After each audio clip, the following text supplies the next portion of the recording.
Yeah, for sure.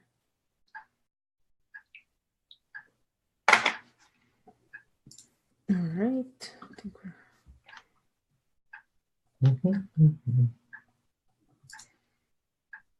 all right.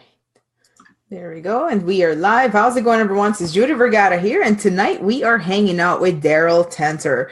Darrel's a coach. He's a trainer, a traffic consultant, and he is here to help you succeed. And tonight he's hanging out with us to drop some major value bombs. So Darrel, give us a little bit of an intro and give us a little sneak preview what it's like inside your world. What was that? Give us a little bit of an intro and give us a little bit of a sneak preview what it's like inside your world. Oh, yeah. Okay.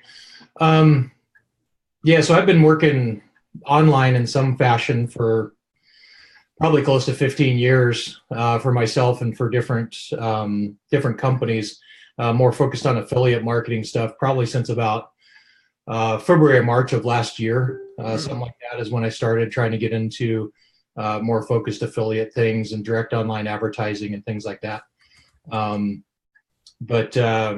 So that's probably the short version of the history. Mm-hmm. The things that I do tend to be more systems and tech related. That's what a lot of people in different networks kind of know me for is, systems and software and computers and things like that. I actually used to run a computer consulting company that I'd help people set up networks and systems in their websites and things like that. So that's one side of it. But then also I have a pretty long history as an instructional designer and a trainer. So I've trained people in different niches and different subjects for probably the past 10 years, mostly online training, running learning management systems and teaching and stuff like that. So that's kind of been my angle or my hook, I guess, in this environment or this market is leveraging what I know about how to train people and teach people things, complex topics, and break it down in a way that really helps them to understand it. Right? Yeah. So that's what I've been trying to do mostly is take all the stuff that that we need to know how to do, that whatever company we join or whatever program we're with or whatever we're pushing, you need to learn how to do things that a lot of people just don't have any experience with. And for me, I've just been doing it a long time and combined that with teaching experience. That's the kind of the angle that I'm hoping to bring to the market, to do something a little bit different than a lot of people do. Mm-hmm. Yeah, that's awesome. Yeah, we have Betsy Stevens and Renee Rushton hanging out with us. Hey, ladies, how's it going? Betsy says, hey there, Darrel and Judith, appreciate you both. Darrel has great advice and is extremely helpful to so many of us. Yep, he is. That's awesome. Thank you. And that. She says she needs tech help all the time. Yeah, so, I get a lot of that. Yeah, that's a common thing. It's I don't know why. I'm kind of a magnet for that sometimes. I think it's because of the way I reply to posts or the stuff I contribute and comment. People just kind of come to me out of the blue about, my website or my landing page or something's not working, or can you help me with the click magic? And at some point it gets like, it doesn't really matter what the technology is. People just kind of assume I can figure it out for them, which a lot of times I can. Yeah. But I kind of like that sometimes. People just kind of come at me with these random off the wall challenges that they're trying to figure out. Yeah. But it keeps it pretty exciting sometimes to see what people are dealing with. Yeah. Yeah. What do I call this? Renee just said she lurks your wall for tips. No, does she? Lurk. Yeah, like that.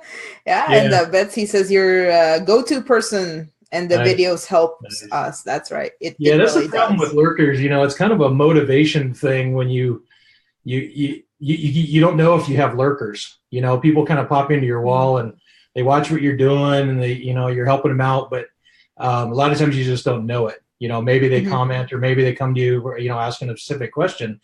But that's kind of a consistency challenge. You keep throwing things out there that you're hoping are helpful, and people lurk and they come in and they watch and they take away, but you don't have interaction. Sometimes you feel like you're just kind of throwing it out there and nobody's really seeing or watching it. Sometimes that's kind of a challenge. Yeah.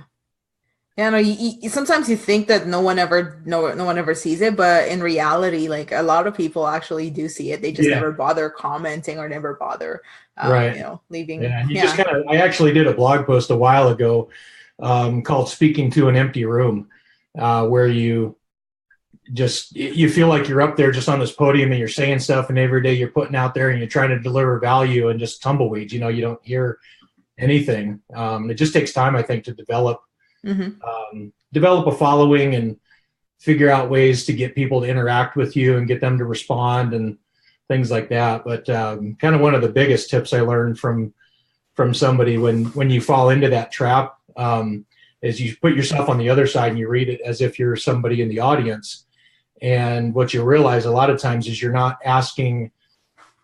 may not even be asking questions. And if you are, maybe they're not relevant to where you're trying to touch on somebody's pain points or something.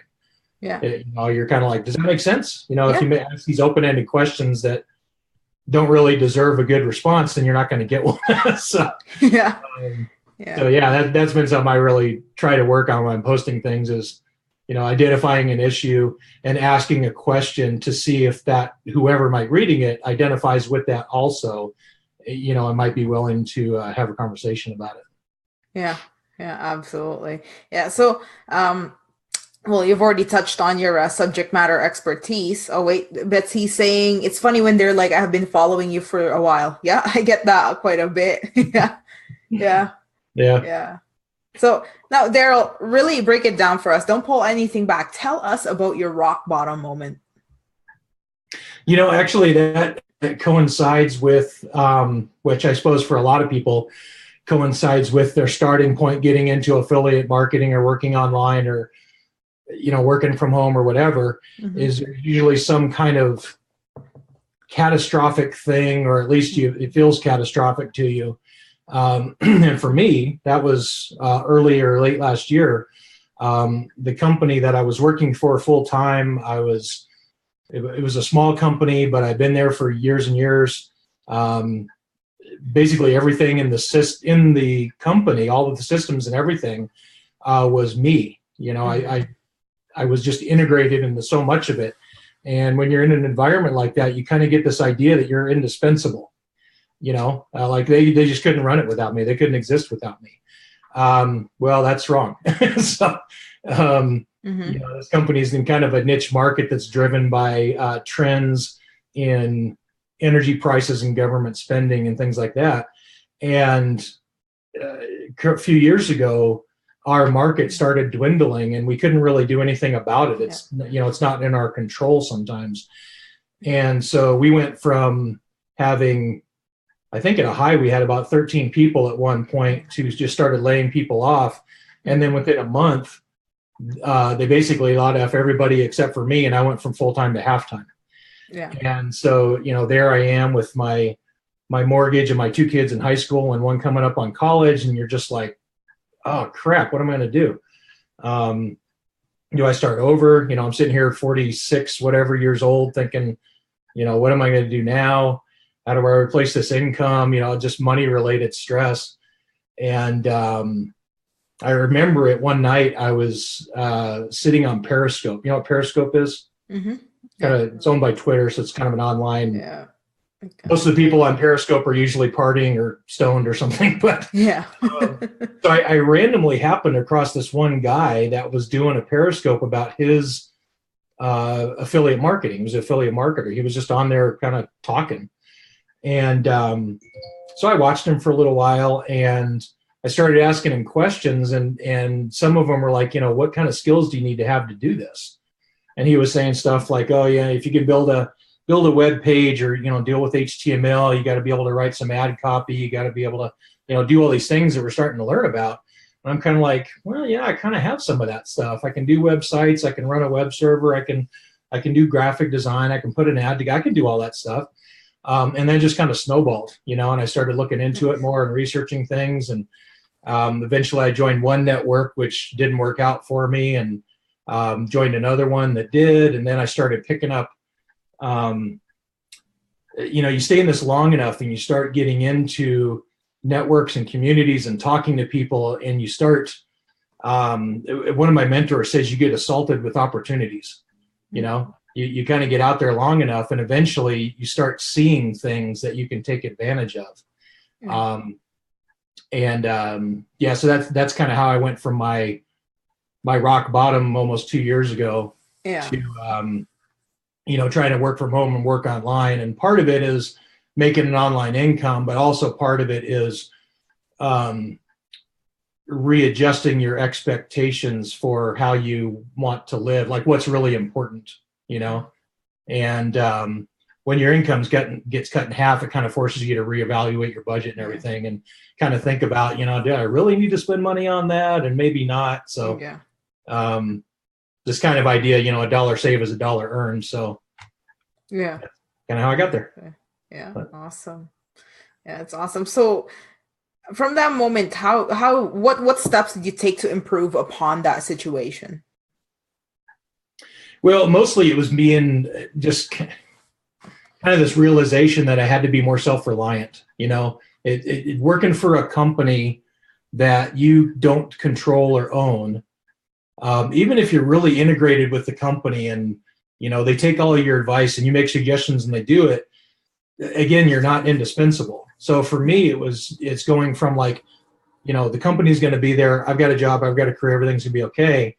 To know it's really out of your hands. You just can't control it. So for me, it was this realization that, I need to take control of my own destiny with this stuff. I can't rely on the whim of some guy that decides whether or not he wants to retire, or we're not doing that anymore, or whatever. Just the lack of control over it for me at my age was shocking. And that was something that I had to really get a handle on for myself, was this idea of being an entrepreneur, being self-motivated, realizing that and I've actually written about this on Facebook, is when you're doing this for yourself, there's nobody that is managing you that's going to tell you what to do and when to do it and when to stop doing it, when to do something else, and nobody's managing your time. So shifting from that employee mindset to an entrepreneur mindset was tough. I had done it before without realizing it when I ran my own little computer consulting company. But that was just like a consultant. I'd show up and I fix things and I leave and I bill people, but I wasn't really thinking of it that way. That was like 20 years ago that I was doing that kind of stuff. So that's kind of like the shift that I had in my head, was forcing myself to be more self-aware and more self-reliant, and, making my own decisions for myself and realizing that nobody was going to do it for me. Right. Yeah, absolutely. That's awesome. Yeah. Betsy Stevens says, great perspective and so dead on. Yeah.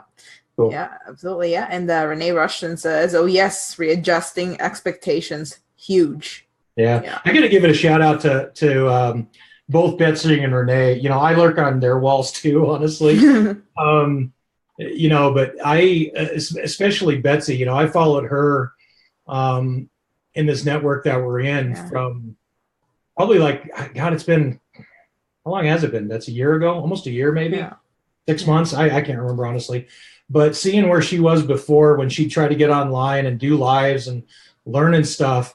And she's just been like a dog with a bone going after these things and writing ebooks and, developing pages and doing funnels and doing all this stuff.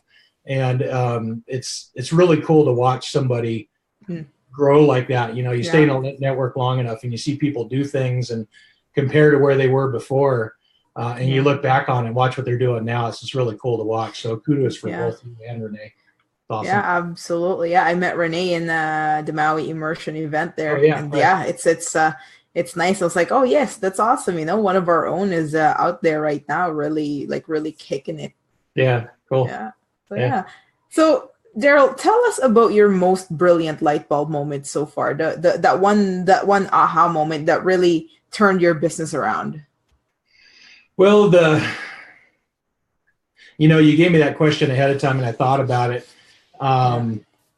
It's it's kind of a couple of things, really. I don't know that there was one single, like, ding, light bulb thing that came up, but the realization that it's your responsibility to take care of things and make your own decisions, where you're going and all that kind of stuff. That for me was pretty important, I think, seeing that. And I see it in other people too. I get a little abrasive with it sometimes when I see people in groups or networks, and they're just kind of waiting to be told what to do. They're kind of like, okay, I did that. What do I do next? What do we do next? What do we do next? And at some point, I think people need to kind of break away from that. You move from a coaching mindset to a mentor mindset. If you're working with a coach is basically, the football coach is there not to make your life better or whatever. He's there to tell you how to block better, how to throw the ball better, how to catch better. And here's what you do to get there. Here's the 5 steps. Go do it. Come back and I'll hold you accountable. That's a coach. A mentor is like also holding you accountable, but kind of walking along with you, communicating with you, growing with you at the same time. Yeah. And coaching is good to a certain point, but I think some point you have to break away from that and become a little bit more independent and have more initiative to try new things and take risks and make your own decisions and think of stuff on your own and not just sit back and wait for my coach to tell me what to do. That's only going to take you so far. So that was kind of a little bit of a light bulb moment for me. Yeah. But I guess the other thing too was, and I still do this, when you're putting stuff out there, it's kind of kind of stroking your own ego sometimes, if you get out there and you put something that you think is valuable and people compliment on you, it makes you feel good that you did something that, makes you seem intelligent or shows the skills that you have or whatever. But really, that's not what people are looking for. People honestly don't give a shit about you and what you're good at or not good at or your problems, whatever. They're worried about their stuff. Yeah. People are coming to you to solve their problem. And that's kind of hard for me sometimes to get out of my own head and put myself in somebody else's shoes and think, why are they coming to me for this? Rather than just, hey, pat myself on the back. I really helped somebody and they know how awesome I am. You kind of want to get away from that, I think, and put yourself on the other side. So right. Yeah. It's the power of empathy, totally. Yeah. It's something, it's definitely an idea that takes some getting used to, because our brains are just so programmed to be about me. Right. Right. Yeah, exactly. That it's quite a bit of a shift, like putting yourself in their position. Right. So, yeah. And the big thing there is to talk less and ask more questions, and listen. Yeah.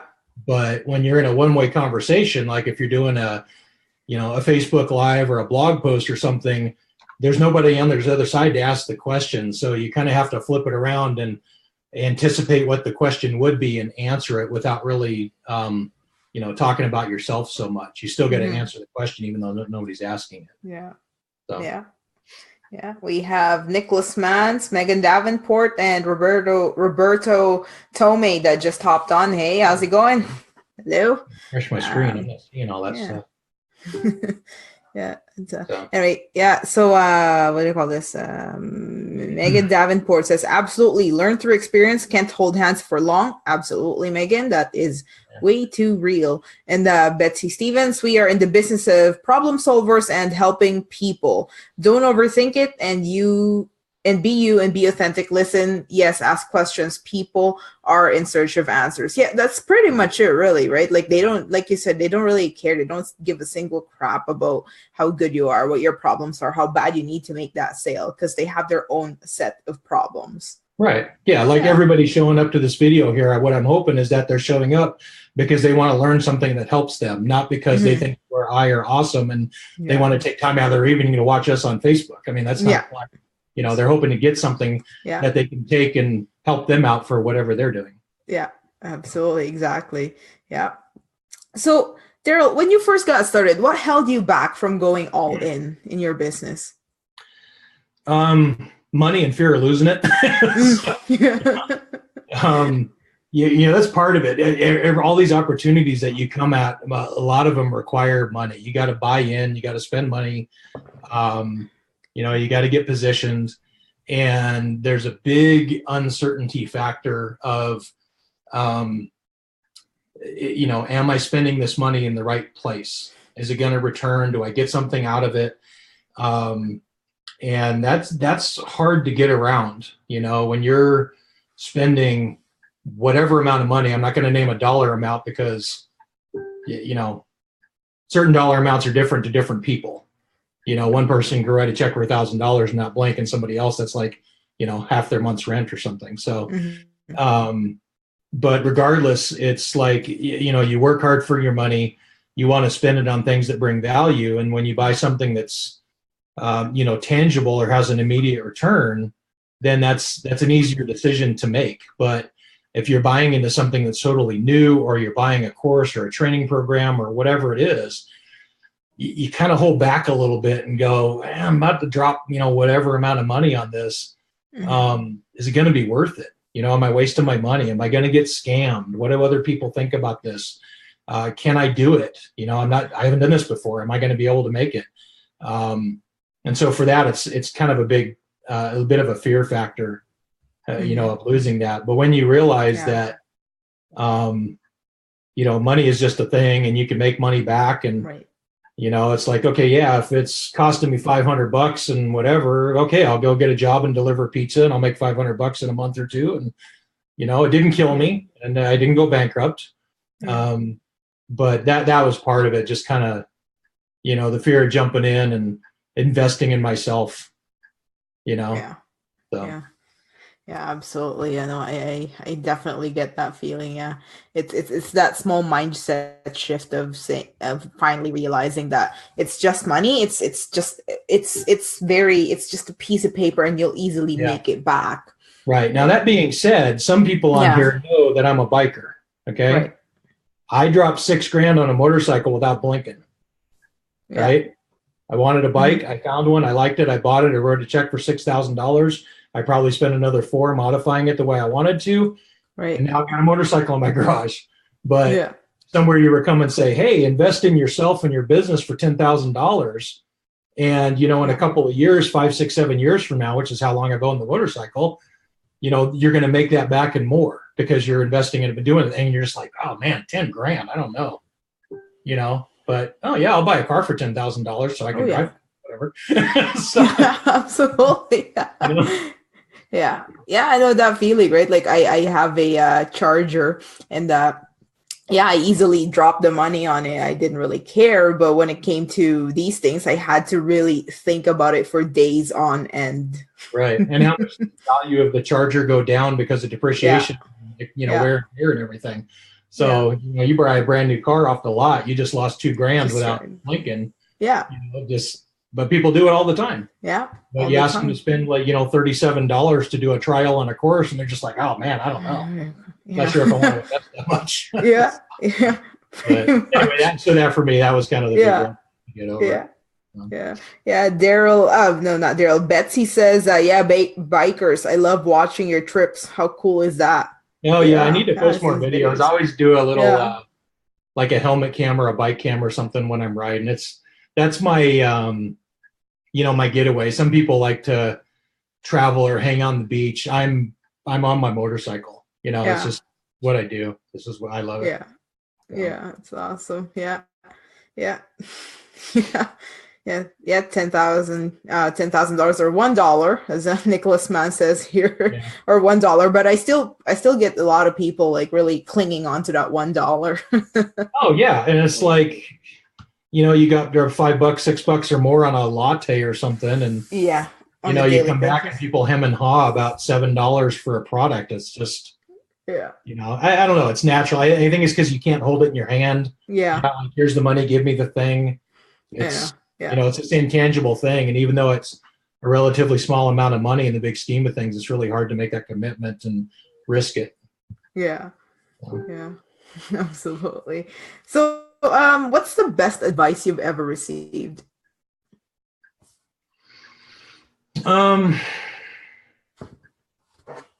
Yeah, I read that question too. I think that, it's kind of weird to say this, but you follow enough people in whatever niche you're in, whether, if we're in marketing and affiliate marketing and online work, stuff like that, you follow enough of the big guys that have big audiences and they do podcasting and videos and you watch them, you listen to it enough and you start seeing common threads. There's certain truths that are just there, that we all have to follow, whether it's a mindset thing or a taking action thing or, persistent consistency. You hear all these, taglines and stuff. It's easy when you're listening to those people and you're trying to develop your own audience. It's easy to just regurgitate what they say. Take what they say, take their list of 10 whatevers and repeat it. Yeah. But that's not authentic. And because you're just repeating something, you don't know it well enough to really put your heart and mind into it. And I think people consciously or subconsciously realize that. They see that it's not really you. You're just repeating it. You're copying and pasting verbally, basically. And so it was like, learn from that, but internalize it enough that you can speak it in your own way, right? It's kind of like finding your own voice. Figure out how you best communicate what you know to other people. We all learn stuff from each other. I follow this person, I read this book, I watch that video. I'm learning from them, but I'm internalizing all this kind of stuff and blending it in my head and trying to come up with my way that I think is most helpful for somebody.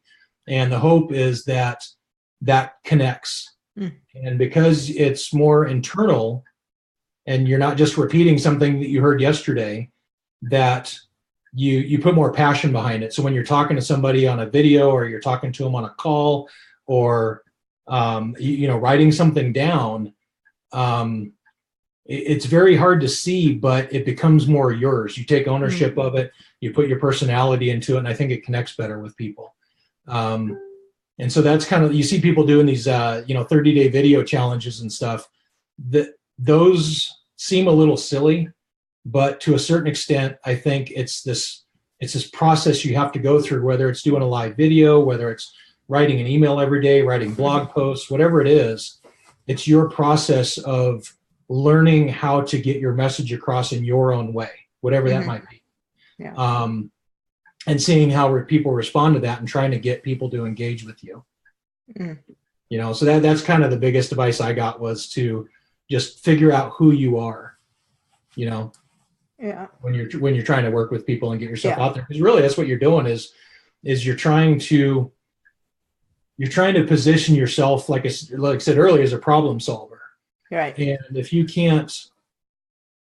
don't have this information internalized well enough that you can speak it without thinking, then you kind of come across as uncertain, because while you're doing it, you're kind of thinking about it because it's not internalized enough. So that's not something you can just do. It's practice. And somebody told me that a long time ago, is just, relax, get comfortable in your own skin. Don't worry about what people think. Just find your voice, say it how you want to say it, and just work on yourself. So, that's awesome. I guess the other, there's another part of this too. I'm looking at some notes because you sent me the questions ahead of time, and I didn't want to, just ad lib through the whole thing. I prepared a little bit. But the other thing is, and this one's really hard, is to not compare yourself to anybody else's failures or successes, and what they do or what they can or can't do. You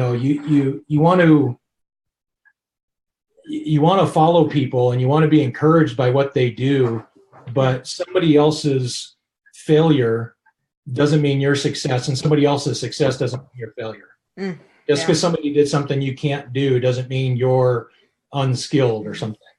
You have to do the best that you can do what you're good at, learn as much as you can, go after what you can, but don't really compare yourself to anybody else. And that's really hard. I still catch myself doing that. Like, somebody writes a success story, they did something or whatever, and I'm just looking at it going, damn it, why can't I do that? Why didn't I get that done? Why didn't that happen to me? Right.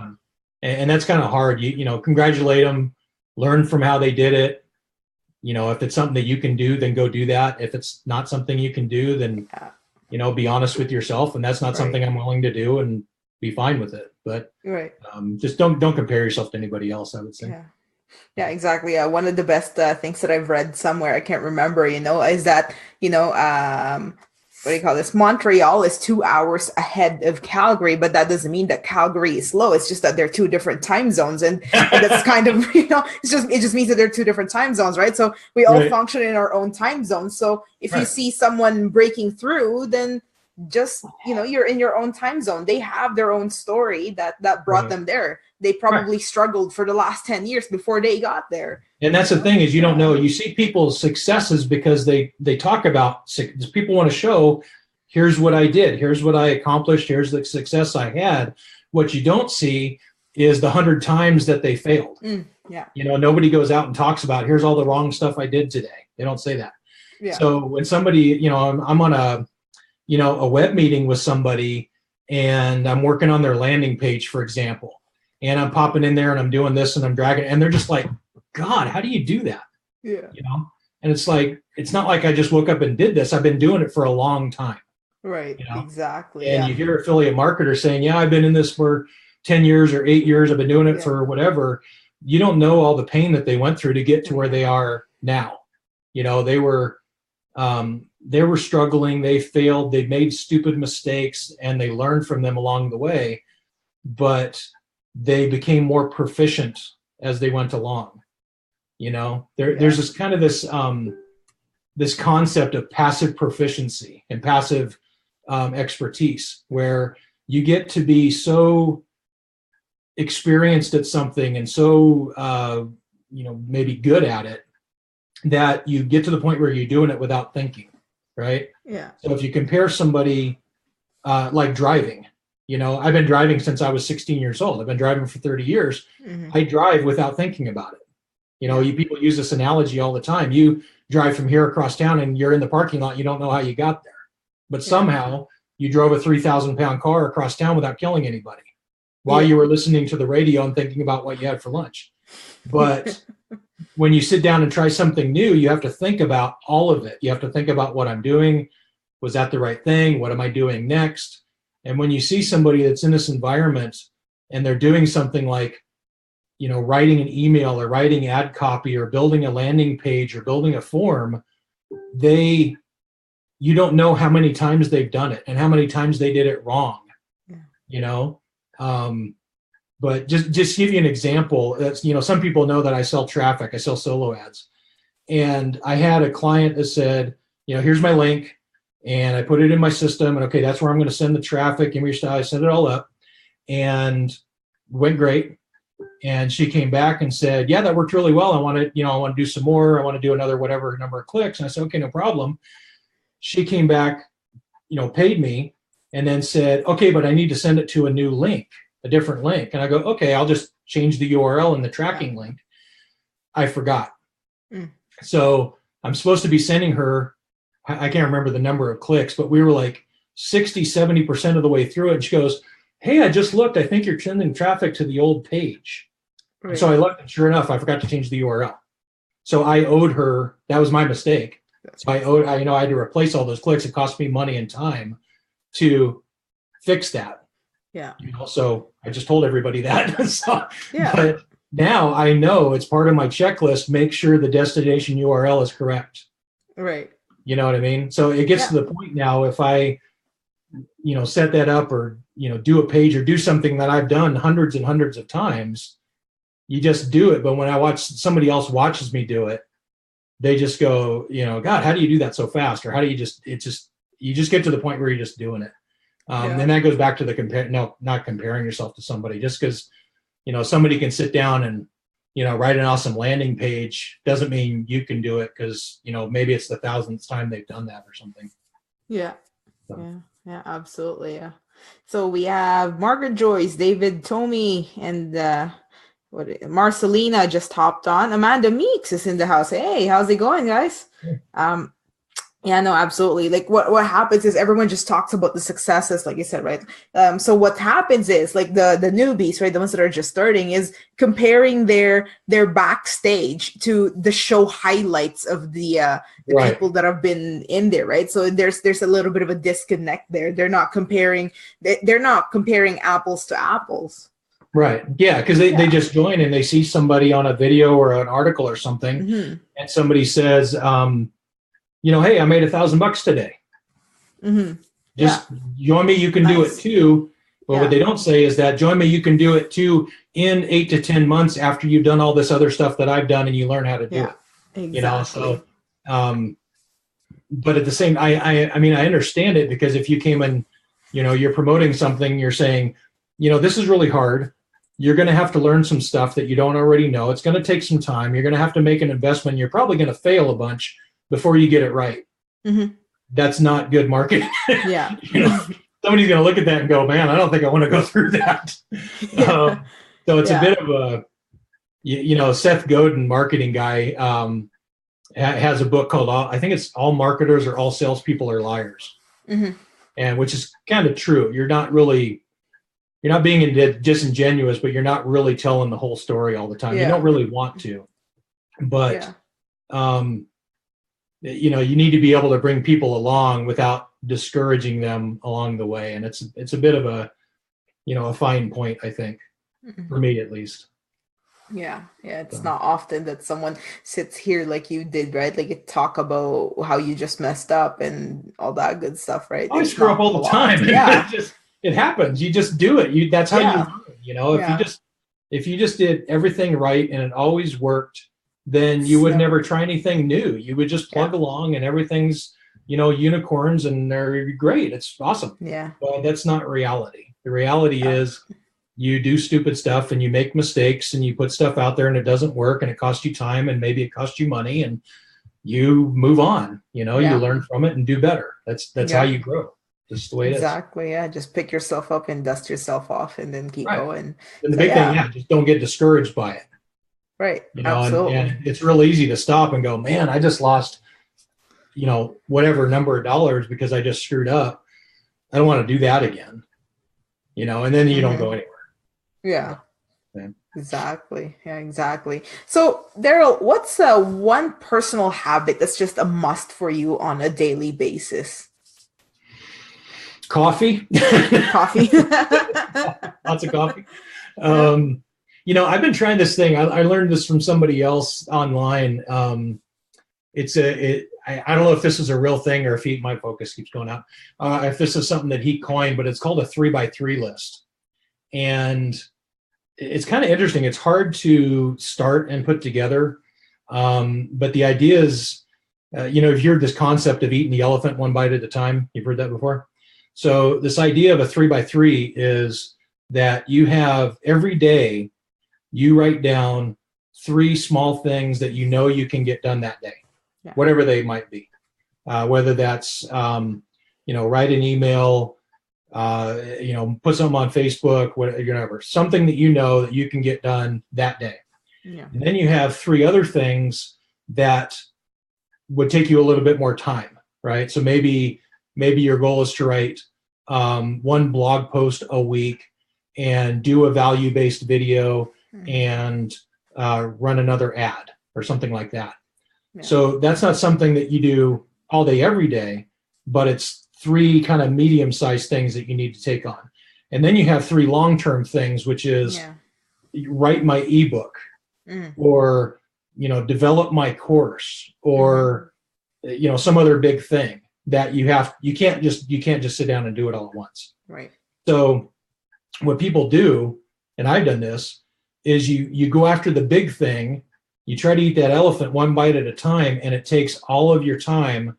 And instead of doing, the 3 little things every day for a week and you get 21 little things done, you do the big thing for a week solid and you don't get anything else. Yeah. And when I started doing that, it's like, what are the 3 things that I'm going to do today, first thing, that take me 20 minutes just to get them done? Yeah. Write an email, do something on Facebook, call your mom, whatever. 3 little things, get them done. You get a little sense of accomplishment. And then you look to the next three things and go, okay, these are my three kind of medium range projects. What little bit can I contribute to those today? Maybe I spend an hour on project number 2, whatever. And then the third one are the ones that might take you a month or 6 months or some, they're the big goals out there that you want to go after. So that's what I've been really trying to do, is follow my own checklists.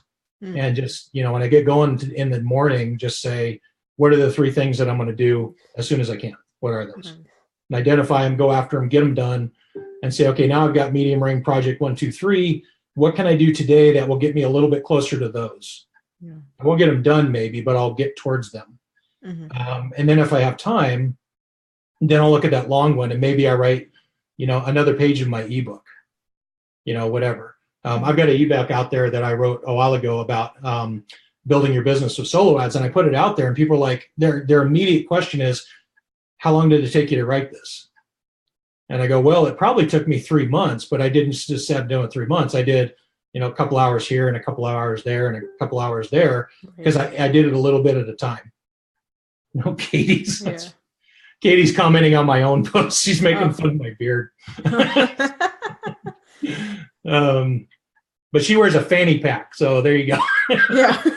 Oh my God, you just spilled that out there.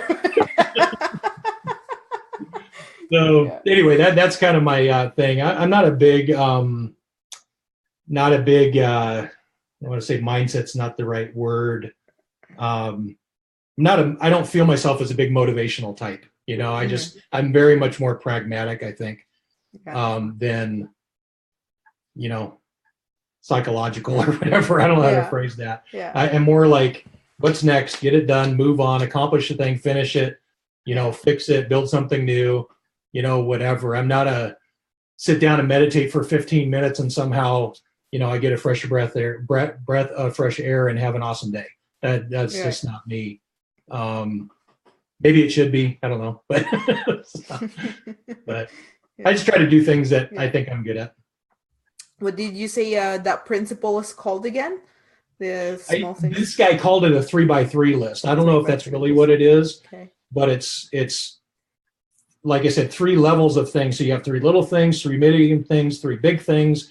Every day you do the 3 little things.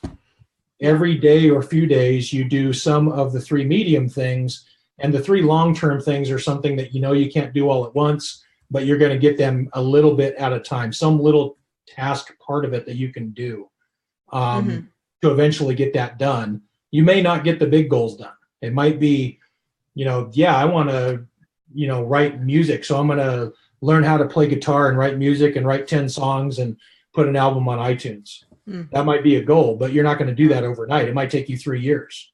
Yeah.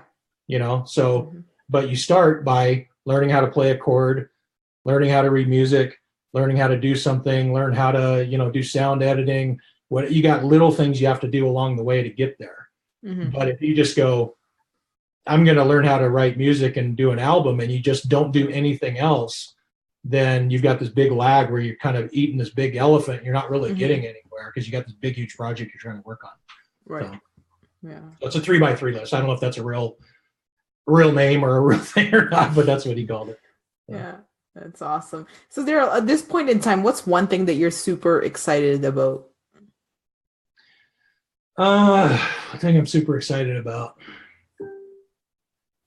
For me, like I said, just the pragmatic thing. It's just new stuff that I'm working on. I've got some of my big goals that I'm trying to do or bring other services. I'm trying to figure out a way to leverage what I'm good at and get multiple streams of income where I can cover different parts of the market. So one of the things that I've been doing for a long time with the company I work for is web hosting, right? So part of what we did there was host online learning management systems for people so that we could deliver to them the curriculum that they licensed from us. Right? It's kind of a complicated way to say that, but basically they're licensing our training that we built. It's got to go somewhere. So we're like, okay, well, we're going to host the website that you put that on. So you pay us for the hosting and also the licensing of the content. Well, without realizing it, I was learning how to run a web host because I had to do it to deliver it. And so that's something I'm really excited about doing because I know I can do it. And I'm working on the systems to be able to put together entry and mid-level web hosting for marketers, things that marketers need, you know. The problem, most people when they get started, they don't know anything about web hosting. They're just told to get a website and, you know, get WordPress or whatever.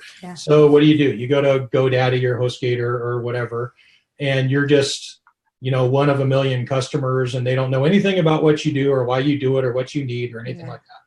So I do. So I'm looking at it going, okay, well, if somebody's just starting, what is it they need to get going with the web hosting service? Right. So that's one of the things that I'm most excited about is that.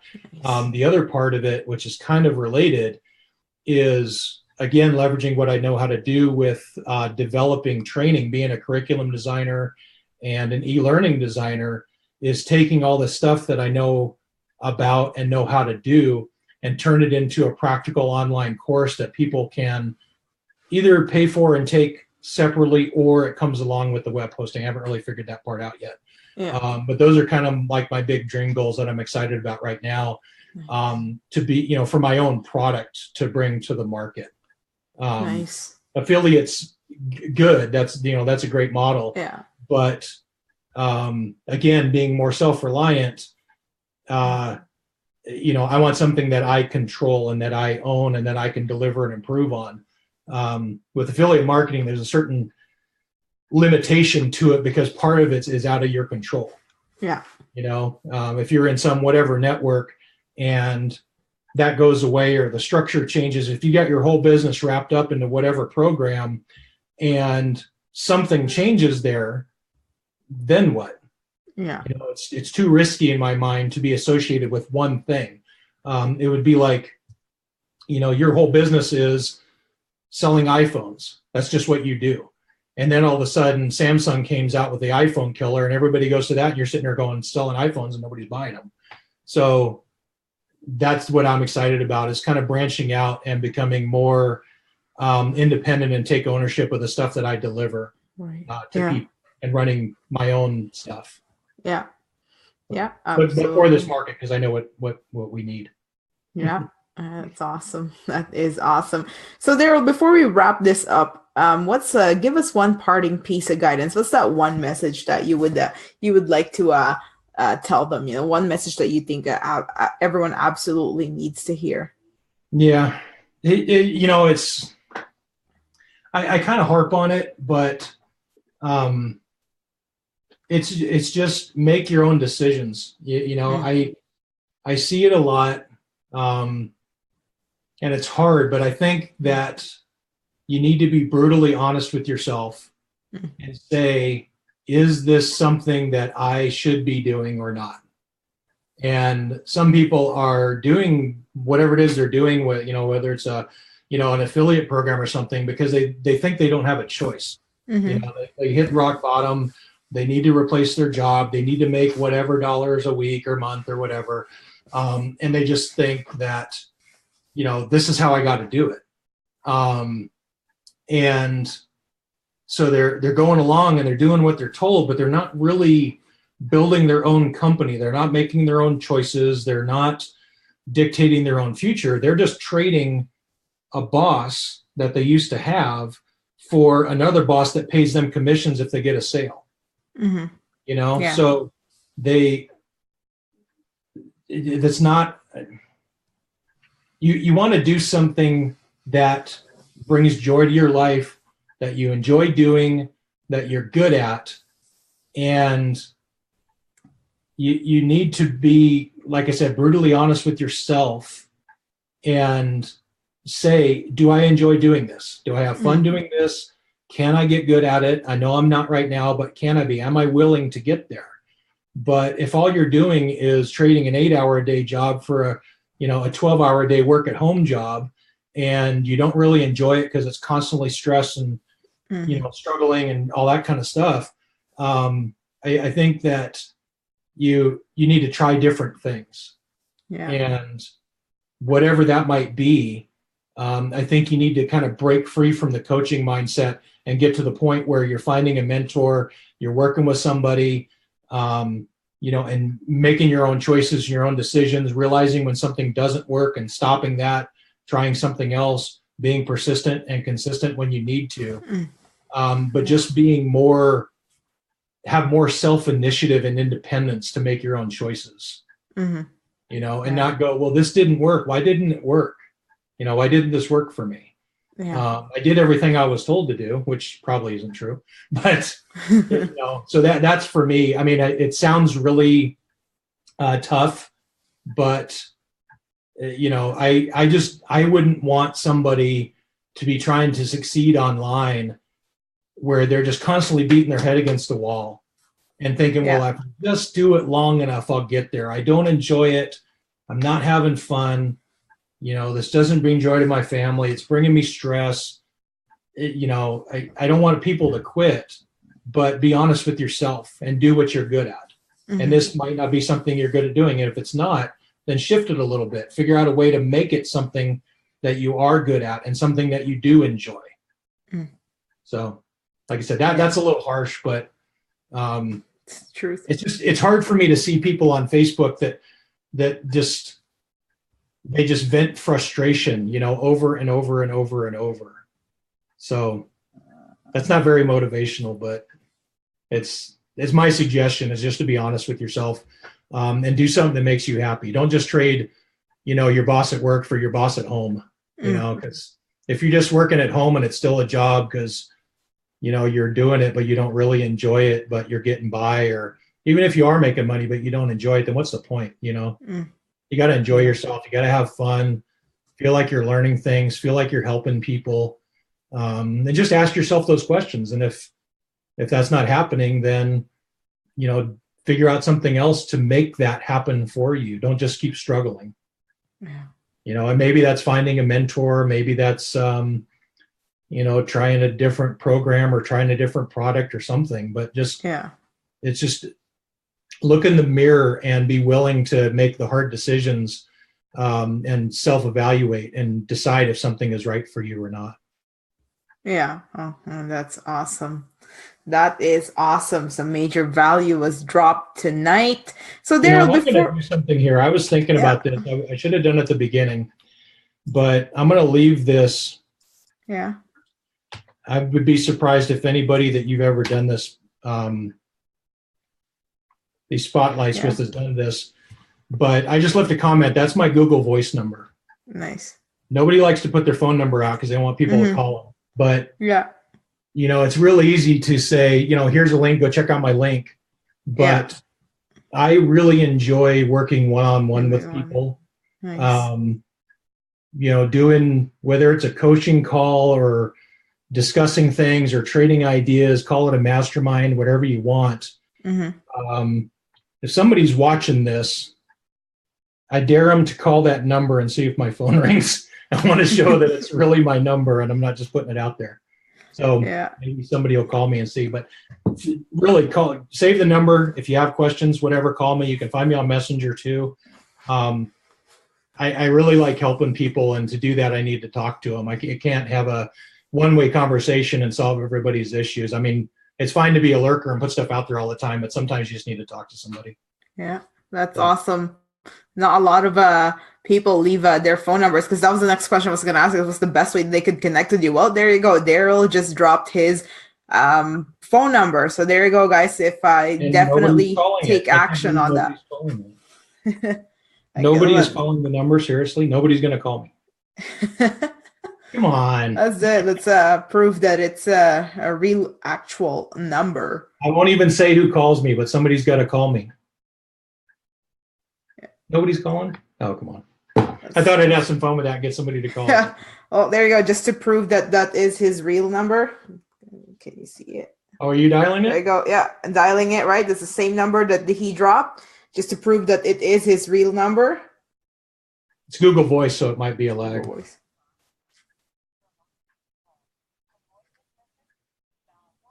Oh, I got to put one before. Hold on. Oh, what? Oh, because you're in Canada, right? Right, yeah.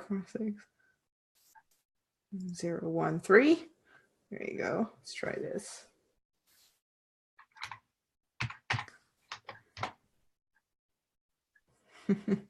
Should work. Judith Vergara. There you go. There you go. Is it going? There you go. I'm not going to show your number. It's okay if you do. So there you go. I got a call. That's awesome. His real number.